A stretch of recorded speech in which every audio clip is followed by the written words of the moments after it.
Coming up on Global Business, the Belt and Road Forum for International Cooperation wraps up in Beijing. And today we zoom in on how financial cooperation helps to promote BRI projects.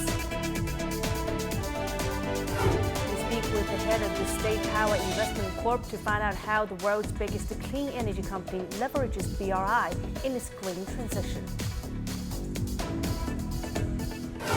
China strongly criticizes the U.S. for tightening export restrictions on chips bound for China, saying this can hurt supply chains and cause huge losses.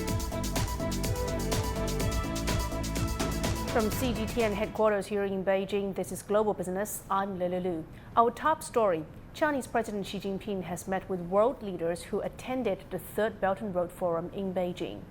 During his meeting with Pakistani Prime Minister Anwar al-Hakka, Xi said that China is willing to carry forward its friendship with Pakistan, deepen mutually beneficial cooperation, and further develop the China-Pakistan Economic Corridor. Xi Jinping also met with Thailand's newly appointed Prime Minister, Srettha Thavisin. Agreements were signed covering diplomacy, the digital economy, customs, and culture. And during his meeting with Mozambican Prime Minister Adriano Malalane after the Belt and Road Forum, Xi said that China will continue to share development opportunities with Mozambique and other African countries and help them with modernization. When President Xi met with his Congolese counterpart Denis Sassou Nguesso, he hailed practical achievements of Belt and Road projects in the Republic of Congo and said that China is willing to strengthen cooperation in green development and environmental protection.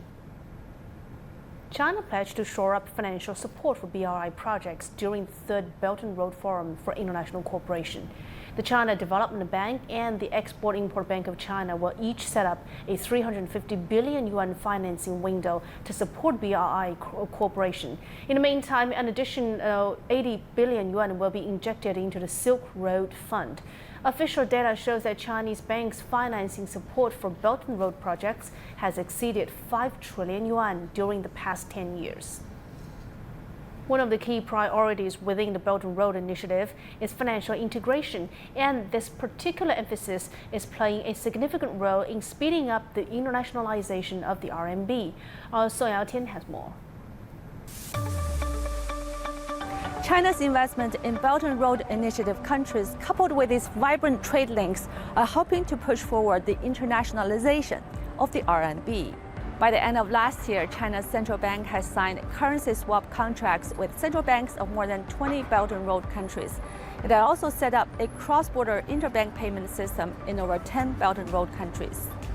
In 2021, RMB payments between China and Belt and Road economies totaled 5.42 trillion yuan, up nearly 20% year-on-year. Among it, trading goods took up 1 trillion yuan, up 15% year-on-year, and direct investment involved 623 billion yuan of RMB payments, up 43% year-on-year. In the fourth quarter of 2022, RMB remittances from Belt and Road countries also jumped over 60% from the same period the year before. There have been other major breakthroughs. Chinese currency was added into Israel's foreign currency reserves in 2022. The same year, the Central Bank of Belarus included Chinese yuan in its currency basket with the same weighting as the euro. Mauritius launched a clearing center for RMB payments at the end of last year, the third on the African continent. Also last year, the Chinese currency surpassed the euro to become Brazil's second largest foreign currency reserve. And this April, Argentina announced it would start paying for its Chinese imports in RMB rather than the US dollars, due in part to its dwindling dollar reserves and also because of Beijing's investment in its BRI projects. And now for more discussions on the financial integration and global cooperation under the BRI framework, we're now joined by Wendy Chen, Growth Director of Value and Risk Advisory at JLL. Wendy, great to have you on the show with us.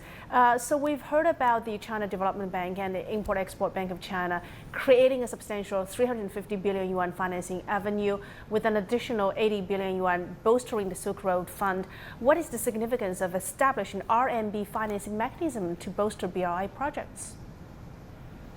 Yes, Definitely the setup of the financial window give a very significant impact for the Belt and Road Initiative. First, it can strengthen the economic cooperation and also the economic development of the partnering countries under the Belt and Road Initiative. And moreover, it can also reduce the exchange rate risk and also help to promote the international use of renminbi. And actually, it shows the continuous support of the Chinese government in helping the partnering countries under the Belt and Road Initiative. And since by the end of 2022, actually the China Development Bank have been financially support more than 1,300 projects under the Belt and Road Initiative. Well, Wendy, we know that financing, which means sourcing for money, is one thing, a very important part of the project, and also financial services. I mean, they can be more various and offer, different assistance to bolster BRI projects. Could you tell us a bit more about that? How does finance help to play a pivotal role in BRI cooperation? Yes, financial services actually play a very, very crucial role in pushing the physical projects of the partnering countries under the Belt and Road Initiative. But I would like to highlight some of the new and different models that we are seeing under the Belt and Road Initiative for the financial products. First is the renminbi dominate bonds, which we call the panda bonds. Since the 2015, we have the first pilot scheme in launching the renminbi bonds. Up to June 2023, we have around 99 panda bonds, and 46 of them they are Belt and Road related theme, and which value 52 billion renminbi dollars. And another significant development I would like to highlight is the green financing. Actually, in 2019, ICBC start to launch the first pilot for the Belt and Road Initiative on the green bond, which combine with the international and also local green standard. And last year, there are 40 global large corporations. They signed the green agreement under the Belt and Road Initiative. And as I also see in Hong Kong, I also want to highlight the important role of Hong Kong is playing with taking into account of our international financial center. First, Hong Kong is the biggest offshore renminbi business center, and also our Hong Kong Stock Exchange also play a very important role in connecting those Belt and Road projects with the international investors.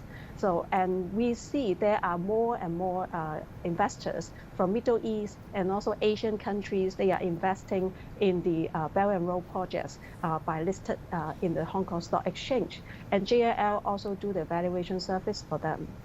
And also, Wendy, tell us more about, because we know technological advancements are reshaping financial services. Could you give us more examples on how is that changing the financial support for BRI projects? Yes, digital development definitely is at the accelerator and also help the pace of the financial sector's development under the Belt and Road Initiative.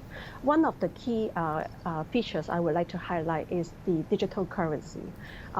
What Presidency announced about the central bank digital currency early this year, and we can see the central bank digital currency has been doing the testing by the general public in 17 provinces. And the latest development we can see is they are using the SIM card, which can connect to our e-wallet. So we can do the offline payment which give a lot of convenience to the users. So for the Belt and Road Initiative partnering countries, definitely it can speed up the process to increase the efficiency and also the safeness of the payment process and reduce the transaction costs as well. Great, thank you so much. That's all the time we have for today. Thank you very much for your insight. Wendy Chan, Growth Director of Value and Risk Advisory at JLL. The China Import and Export Fair, also known as the Canton Fair, is providing more opportunities for BRI cooperation. This year's session of the fair, which kicked off on October the 15th and runs to the 4th of November, has added more exhibition areas for BRI participating countries. Attendees from BRI partner countries make up over 58% of the total number. As of Wednesday afternoon, more than 98,000 overseas buyers have participated in the event. And now, for more on the cooperation and participation under the BRI in South American countries, we cross to our reporter Joe Richards in Buenos Aires.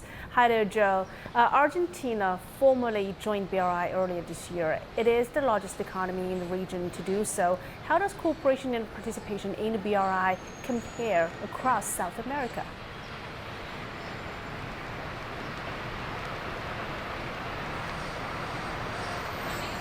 Well, Lily, it's important to say that China is playing an increasingly prominent role across this region, and the Belt and Road Initiative is, if you like, a framework in which cooperation is channeled between China and individual Latin American nations. 21 countries from this region have formally joined the Belt and Road Initiative. As you mentioned, Argentina is the largest economy in this region to do so.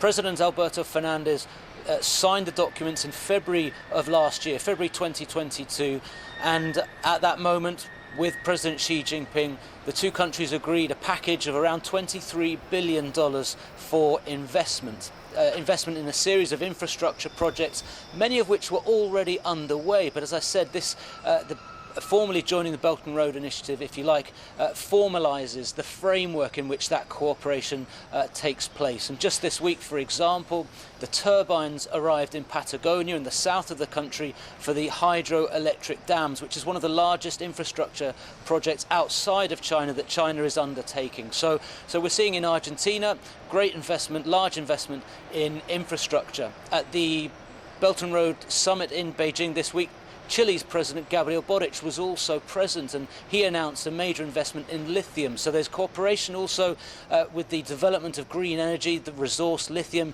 in huge quantities in South America, the so-called lithium triangle, with Chile, Bolivia and Argentina boasting over half of the world's lithium resources. So there's investment and trade and cooperation there too. But across the region there is a number of infrastructure projects. In Peru in particular, the mega port, it's being called, the gateway to Asia for South America, a major port, major construction there in Peru. So across this region then, a number of investments and cooperation in, as we said, in infrastructure, in trade, in technology and in the green energy transition. And also, let's dig deeper into the financial support of those projects. We know that China and Argentina have announced that they will extend their currency swap agreement. How has financial cooperation between the two developed this year?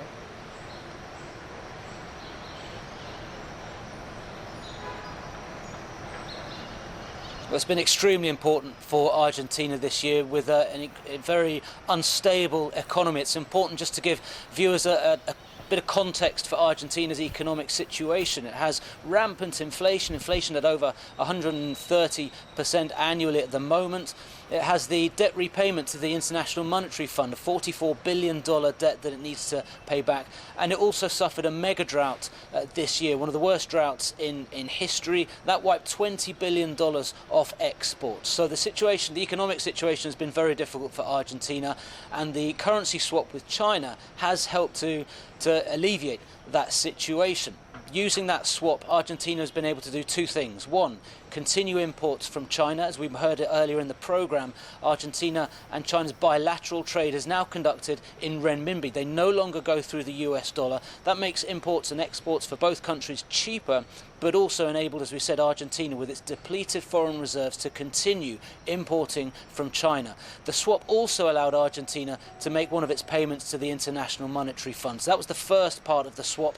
In the last couple of days, President Fernandez and President Xi extended that swap to $6.5 billion, and that gives Argentina a certain stability ahead of what's going to be a difficult end to the year. We have presidential elections at the weekend. There's great political uncertainty that translates into economic uncertainty, but certainly within the government in Argentina, extending the swap with Beijing has been extremely important to steady the ship, if you like, ahead of the coming months. Great insights. Thank you so much. That's Joe Richards in Buenos Aires. And earlier, our reporter Wang Tianyu spoke to Li Baoqing, who is the president and board director of the State Power Investment Corporation. The company is now the world's biggest clean energy enterprise, and over 70% of its power generation is by clean energy. And now let's get more details on how China's Belt and Road Initiative has helped deal with the company's green transition and what its overseas projects has brought to local communities. It's been 10 years since the launch of the Belt and Road Initiative in 2013. So how has SPIC, as the world's largest clean energy enterprise, been involved in the project? 2013年"一带一路"倡议提出以后 Since the Belt and Road Initiative was proposed in 2013, SPIC's global drive has entered into a golden decade with steady improvement in scale, efficiency, and brand, especially in the past 5 years. SPIC has established the 2035 first-class strategy to contribute green energy to the joint construction of the BRI and promote sustainable development of global energy. In the past 5 years, SPIC's overseas installed capacity has grown.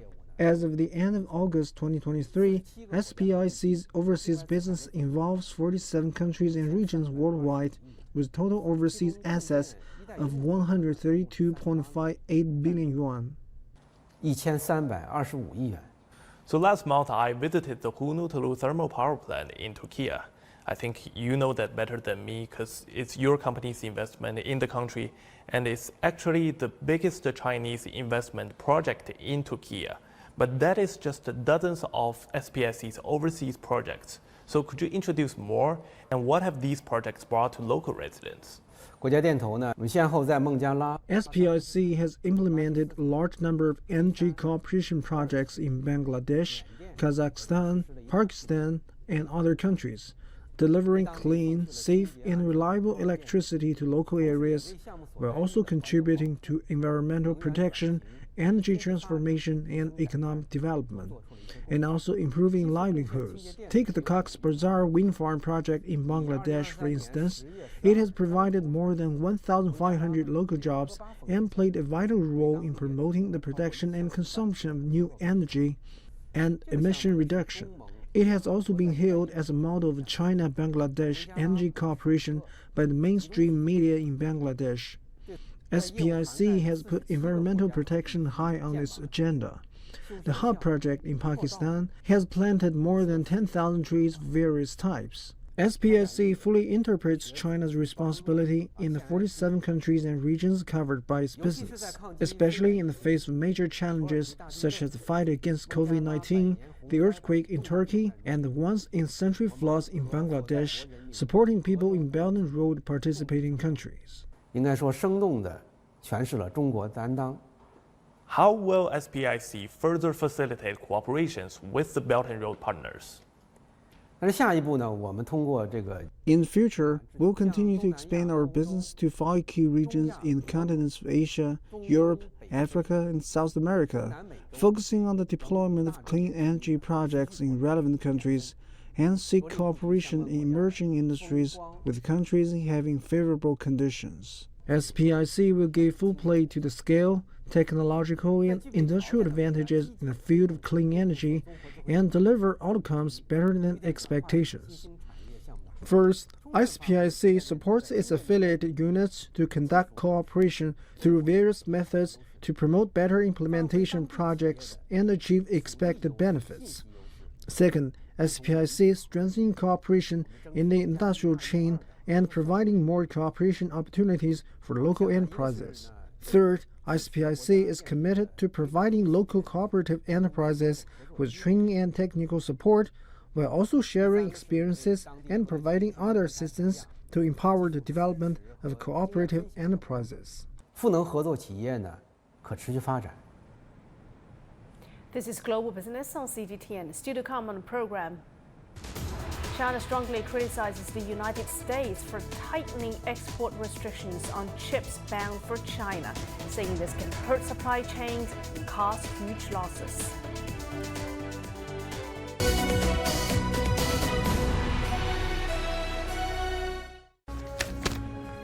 We're stepping out of the studio to take you on a brand new journey along the Belt and Road. With a mission to record how the initiative has changed lives and livelihoods.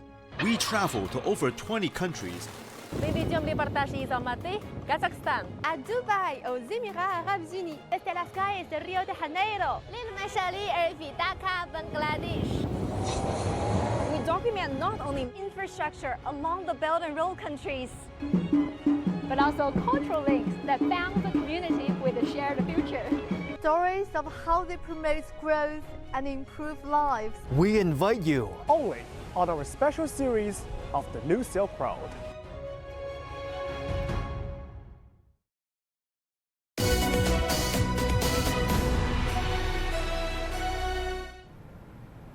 China has strongly criticized the United States for imposing export restrictions on semiconductor shipments bound for China.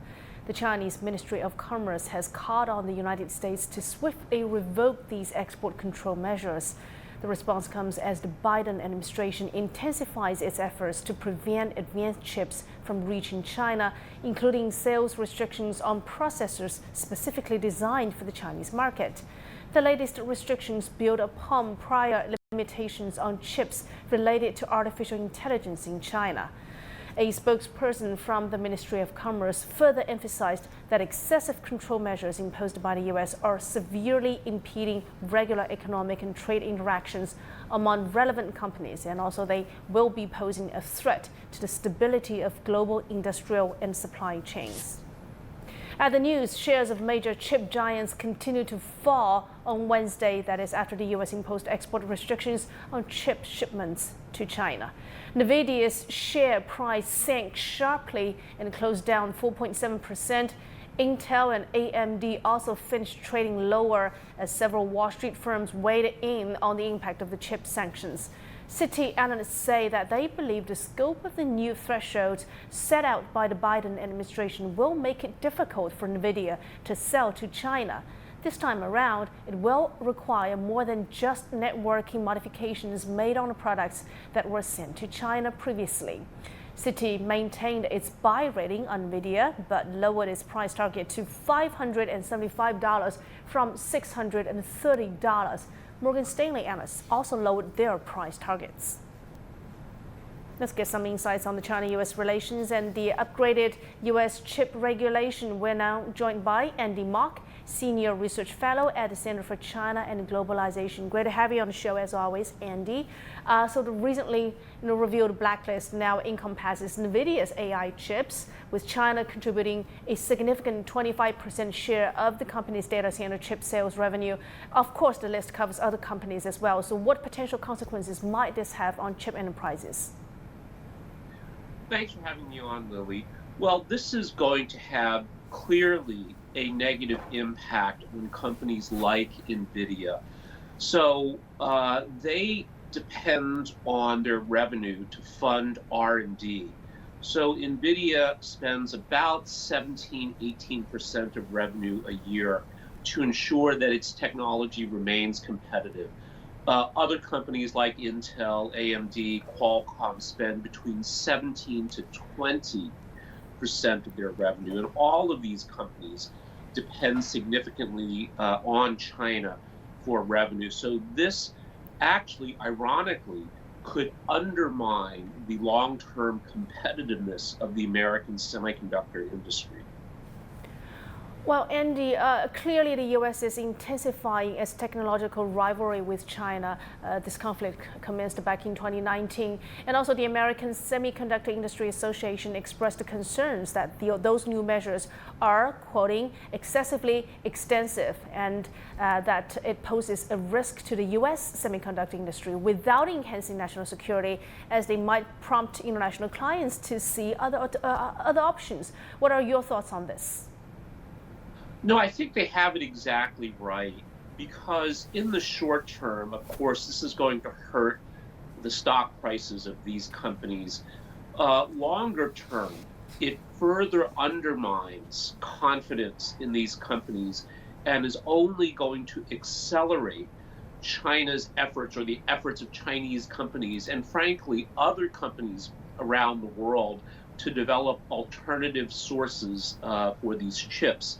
Now, we know in the short term that's going to be very, very difficult. So Chinese companies will see negative impact in the short term.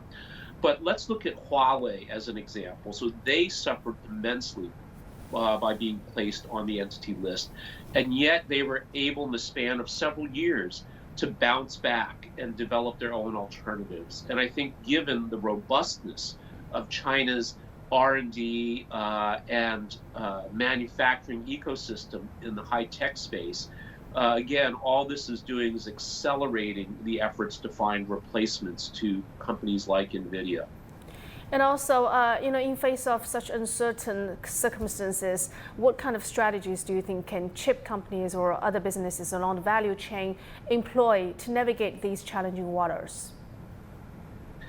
Well, I think in the short term, I think, again, many of these companies will just have to bear the pain, but at the same time, re-engineer their products either to de-Americanize while also designing around some of these. So, one strategy is to look for other ways to achieve comparable performance and cost metrics while using perhaps not the most advanced chips. So there are many ways that companies can remain competitive, but I think the most important point is this is going to undermine the competitiveness of American chip companies, and from a geopolitical perspective is going to further erode trust in the United States, which currently is taking a battering for a number of reasons, not just for these tech sanctions against China, but many other problems that the U.S. has found itself in, that it really needs to focus on regaining trust and credibility, and this certainly isn't helping. Wow, great insights. Thank you very much. Andy Mok, Senior Research Fellow at the Center for China and Globalization.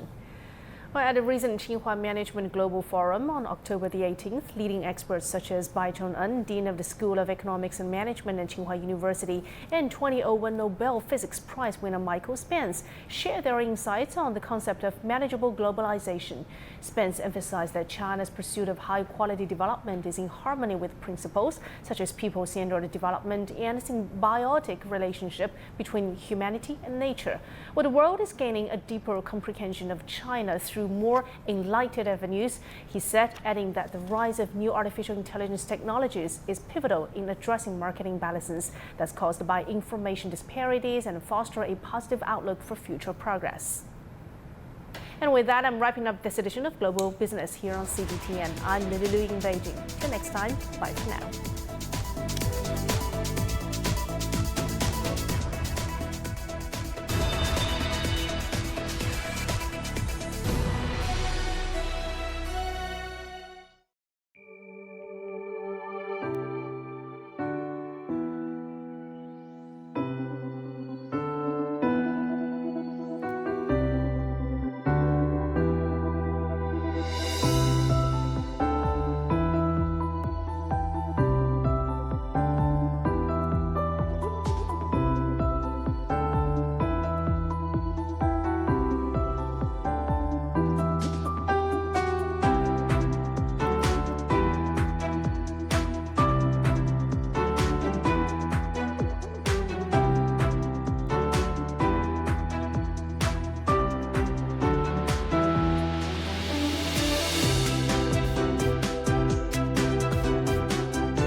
This is CGTN, China Global Television Network.